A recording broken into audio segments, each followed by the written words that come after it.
ஜீராசி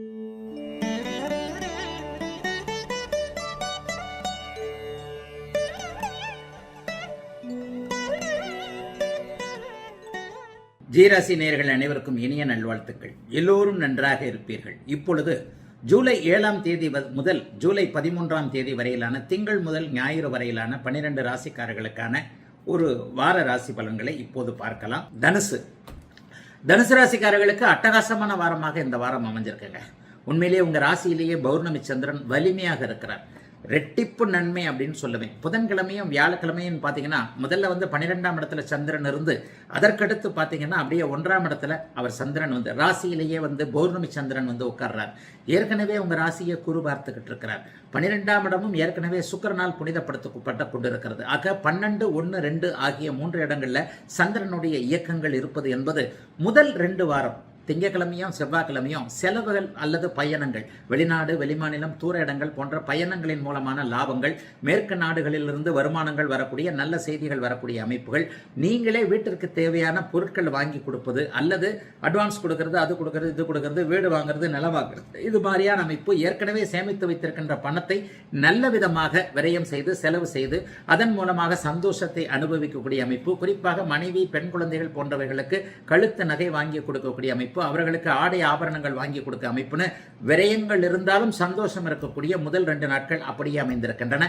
நடுப்பகுதி 2 நாட்கள் புதன்கிழமையும் வியாழக்கிழமையும் 2 மாபெரும் சுவர்கள் ராசியோடு தொடர்பு கொள்வதால் முடிவுகள் எடுப்பது, நல்ல மாற்றங்கள் வருவது, தொழில் முன்னேறுவது, வியாபாரம் நன்றாக இருப்பது, புகழ் பெறக்கூடிய அமைப்பு, கீர்த்தி பெறக்கூடிய அமைப்பு, வேலையில பெரிய அளவில் நல்லா இருக்கிறது போன்ற புதன்கிழமையும் வியாழக்கிழமையும் அப்படியே தனுசு ராசிக்காரங்க தொட்டதெல்லாம் நல்லா இருக்கும். எதையும் செய்யலாம். அன்னைக்கு அறிமுகம் ஆகிறவங்க எல்லாம் பார்த்துக்கோங்க.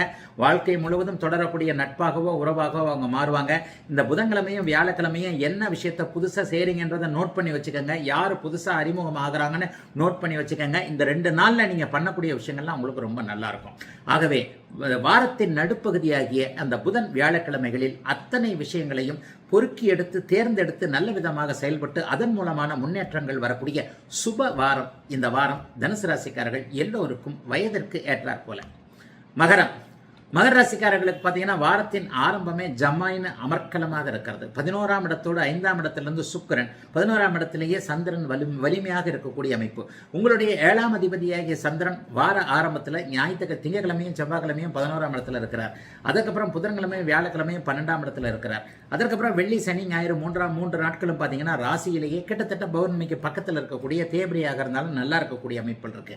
ஐயா என்னங்கய்யா நடக்கும்? மனைவியால் லாபங்கள், கூட்டு தொழிலால் லாபங்கள், நண்பர்களால் லாபங்கள், கூட்டு முயற்சிகள் பலிக்கக்கூடிய தன்மை, நண்பர்களோடு சேர்ந்து விளையாட்டு போல ஏதாவது ஒரு தொழிலை ஆரம்பிக்கலாம் என்கின்ற எண்ணம், ஏற்கனவே வேலையை விட்டு தொழில் ஆரம்பிக்கலாம் என்ற எண்ணங்கள் இருக்கிறவங்களுக்கு தைரியமா அதை செய்யுங்க, நீங்க நல்லா இருப்பீங்க என்கின்ற மாதிரியான ஒரு ஊக்கம் கொடுக்கக்கூடிய நல்ல வாரமாக வாரத்தின் முதல் 2 நாட்கள் அமைந்திருக்கிறது. அதற்கப்புறம் அப்படியே பார்த்தீங்கன்னா கொஞ்சம் டிராவல் இருக்கும். குறிப்பாக தெற்கு திசை நோக்கிய பயணங்கள் இருக்கக்கூடிய அமைப்பு உண்டு.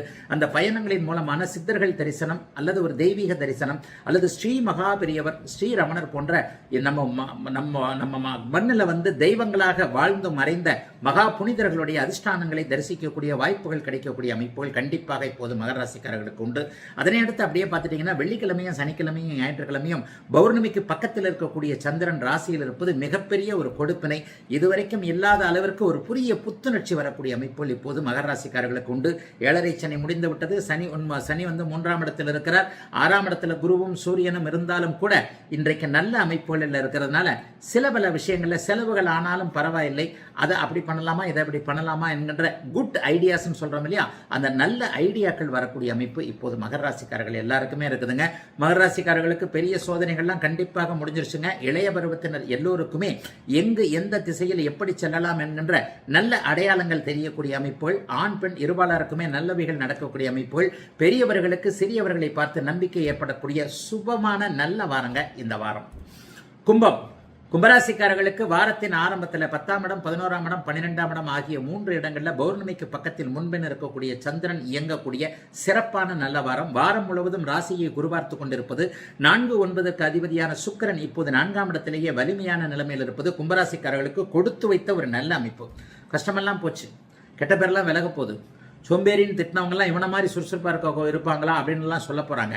இவனை போய் நம்ம டம்மியாக நினச்சோமே, என்னையா ஆள் இப்படி நல்லா எந்திரிச்சு வந்துட்டார் என்கின்ற மாதிரியாக ஒரு ரெஃப்ரெஷ் தன்மை, ஒரு புத்துணர்ச்சி தன்மை, ஒரு உற்சாகத்தன்மை இப்போது கும்பராசிக்காரர்களுக்குள்ள பூதம் வந்து உடம்புக்குள்ள பூந்துச்சோ அப்படிங்கிற மாதிரியான ஒரு இது அமைப்பு இப்போது கண்டிப்பாக உண்டு. வாரத்தின் ஆரம்பம் என்று சொல்லப்படக்கூடிய திங்கள் செவ்வாய் 2 நாட்களும் வேலை தொழில் அமைப்புகள் மிகப்பெரிய அளவில் முன்னேற்றமாக இருக்கும். வியாபார பெருமக்கள், விவசாய பெருமக்கள், சுயதொழில் செய்யக்கூடிய எல்லாருக்குமே இந்த வாரத்தின் 2 நாட்களிலேயே வாரம் முழுவதும் வரக்கூடிய வருமானம் கண்டிப்பாக வந்துடும்.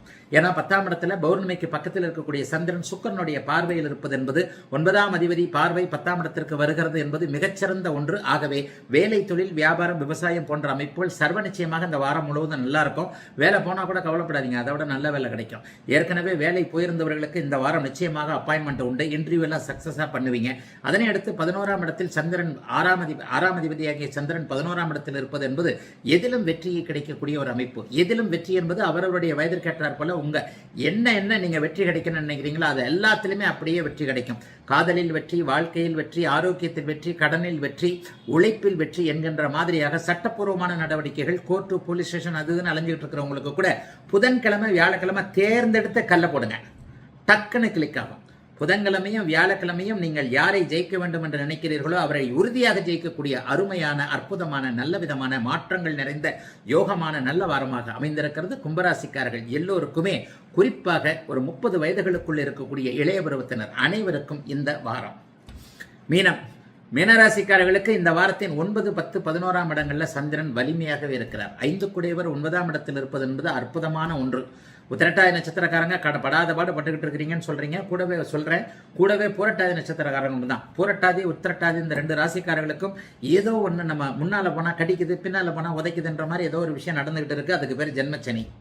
ரேவதி நட்சத்திரக்காரர்களுக்கு என்னது ஒரு மாதிரியா இருக்குதே, எதுவும் சரியா நடக்கலையே, ஜவ்வா இழுக்குதுன்ற மாதிரி. மீனராசிக்காரர்கள் இளைய பருவத்தினர் எல்லாருமே ஜென்மச்சனியுடைய தாக்கத்தை இப்போது உணர்ந்து கொண்டிருக்கிறீர்கள் அப்படிங்கிறதா உண்மை. பண விஷயத்துல யாரையும் நம்பாதீங்க. ஆனா இப்பெல்லாம் இந்த வாரத்துல எல்லாம் பெரிய கஷ்ட நஷ்டங்கள் வராது. 5 குடையவர் 9ஆம் இடத்தில் இருப்பது, 3ஆம் இடத்துல சுக்கிரன் வலிமையாக இருப்பது, 6ஆம் இடத்துல செவ்வாய் வலிமையாக இருப்பது, 12ஆம் இடத்தோடு 6, 12ஆம் இடங்களோடு ராகு கேதுக்கள் தொடர்பு கொண்டிருப்பது என்பது பெரிய அளவில் உங்களுக்கு சோதனைகளை கொடுத்துறாது. தைரியங்கள்லாம் ஒரு நல்லா இருக்கும். வாரத்தின் நடுப்பகுதியாகிய புதன்கிழமையும் வியாழக்கிழமையும் 10ஆம் இடத்தில் இவர் இருக்கிறார், வலிமையாக சந்திரன் இருக்கிறார். 5 குடையவன் 10ஆம் இடத்தில் இருப்பதால் குழந்தைகள் பேரில் இதுவரைக்கும் இருந்து வந்த வருத்தங்கள்லாம் விலகக்கூடிய அமைப்பு. நமக்கே வேலை தொழில் அமைப்புகள்ல கொஞ்சம் நிம்மதி இருக்கக்கூடிய அமைப்பு. மேலதிகாரி தொந்தரவுகள், தொல்லைகள் இல்லாம குடும்பத்துல அங்கேயும் வேலை செய்யறேன், வீட்லயும் வேலை செய்யறேன், வெளியிலையும் வேலை செய்யறேன்னு பெண்கள் பாடு கடுமையான பாடு. ரொம்ப பெரிய மன அழுத்தம் பெண்களுக்கு, மீனராசிக்காரர்களுக்கு இப்போது உண்டு. என்னையா அது ஆம்பளைங்க மட்டும் ஒரு இடத்துல வேலை செய்யலாம், நான் மட்டும் பொம்பளைங்க 2 இடத்துல வேலை செய்யணுமா என்கின்ற மாதிரியான ஒரு அச்சலாத்தியான மனப்பான்மை கூட இந்த வாரம் கண்டிப்பா சகோதரிகள் எல்லாருக்குமே வரும். இருந்தாலும் மீனராசிக்கார சகோதரிகள் எல்லாருமே உழைப்பாளிகள், புத்திசாலிகள் என்பதை இந்த வாரம் கண்டிப்பாக உங்களுடைய பொறுமை சார்ந்த எண்ணங்களால இதை கண்டிப்பா நிரூபிப்பீங்க. வாரத்தின் கடைசி நாளான வெள்ளி, சனி, ஞாயிற்றுக்கிழமை 11ஆம் இடத்தில் சந்திரன் வலுவாகவே இருக்கிறார். அப்படிலாம் ஒன்றும் பெரிய கஷ்ட நஷ்டம் இருக்காது. முதல் 4-5 நாட்கள் கொஞ்சம் சோர்வாக சோதனையாக இருந்தாலும் கூட வாரத்தின் கடைசி நாட்கள் என்று சொல்லப்படக்கூடிய சனி, ஞாயிறு இந்த வாரம் நடக்கக்கூடிய அத்தனை சோதனைகளையும் நீங்கள் சமாளித்துக் கொள்வீர்கள் என்பதை காட்டுகின்ற ஒரு இயல்பான நல்ல வாரமாகவே, ஒரு உழைப்பிற்கேற்ற ஊதியம் கிடைக்கக்கூடிய யோக வாரமாகவே அமைந்திருக்கிறது. அத்தனை மீனராசிக்கார ஆண் பெண் இருபாலருக்கும் இந்த யோக வாரம்.